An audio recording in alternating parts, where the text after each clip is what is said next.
মদিনার বুকে আজকে মসজিদে নববীতে আযান তো বন্ধ ছিল, নামাজ তো বন্ধ ছিল, কিন্তু আমি লক্ষ্য করে দেখতাম যখন যখন আযানের সময় হতো, নামাজের সময় হতো, তো আমার শাহনশাহে জিবাকার মদিনাকে তাজদার আহমদ মুখতার নবীকে সরকার দোনো জাহানের মালিক মুখতার আমার রাসূলুল্লাহর রওজার ভিতর থেকে আযানের শব্দ আসতো। মুসলমান নারায়ে তাকবীর, নারায়ে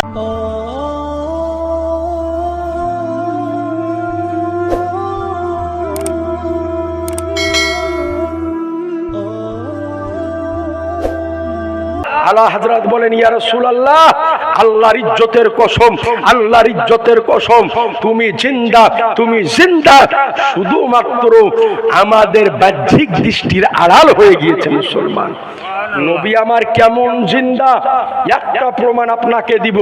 আপনারা বিরক্ত হচ্ছেন কি? না না বলেন, রাগ করছেন কি? বলেন, একটা প্রমাণ আপনাকে দিব। আমার পূর্বে মাওলানা গোলাম মুস্তাফা রেজভী সাহেব কারবালার জীবনী আপনাদেরকে শুনিয়ে গেলেন।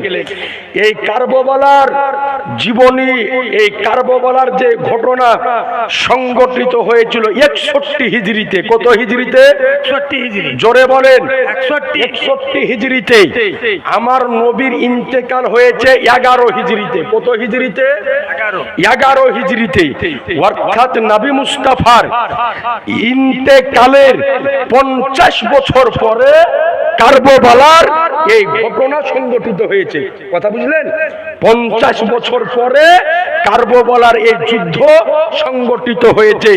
এই কারবালার যুদ্ধ 61 হিজরিতে যখন সংঘটিত হলো, এই যুদ্ধে আমার রাসূলুল্লাহর নওয়াসা ইমাম আলী মাকাম ইমাম হুসাইন রাদিয়াল্লাহু তাআলা আনহু সহ তিনার আহলে বর্গকে শহীদ করে দেওয়ার পরে এই কুখ্যাত নাপাক বেঈমান, এই বদকার, এই পাপী, এই শারাবি, এই ইয়াজিদ যখন ইমাম হুসাইনকে তার নেতৃত্বে শহীদ করা হলো, তো 61 হিজরিতে এই ইয়াজিদের নেতৃত্বে সর্বপ্রথমে মক্কা শরীফে ইয়াজিদের 10,000 বাহিনী কাবা শরীফের উপরে হামলা করেছিল।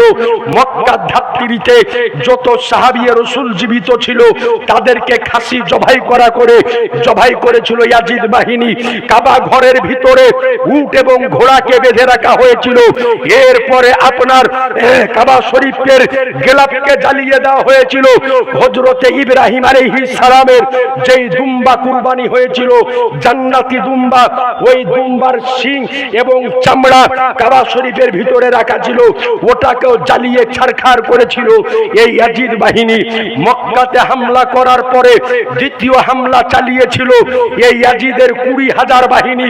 মদিনার বুকে আসার পরে এখানেও সাহাবী যারা ছিল তাদেরকে আপনার কতলে আম করা হয়েছিল। মহিলাদেরকে অবৈধভাবে তাদের ইজ্জতকে লোটা হয়েছিল। সাহাবীদেরকে খাসি কাটা হয়েছিল। মসজিদে নববীর ভিতরে ঘোড়া উট বেঁধে রেখেছিল। এই কুখ্যাত ইয়াজিদ বাহিনী মসজিদে নববীতে 3 দিন যাবত আযানও বন্ধ করে দিয়েছিল, নামাজও বন্ধ করে দিয়েছিল।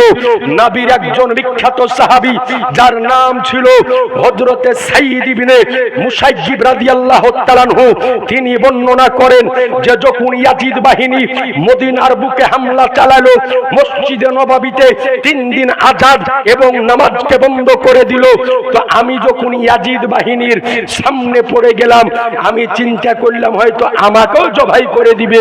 আমি একটু পাগলের বেশ ধারণ করলাম, তো তারা আমাকে ছেড়ে দিল। আমি তাড়াতাড়ি করে আমার রাসূলুল্লাহর রওজার পাশে একটা খালি জায়গা ছিল, ওই জায়গাতে আমি লুকিয়ে গেলাম।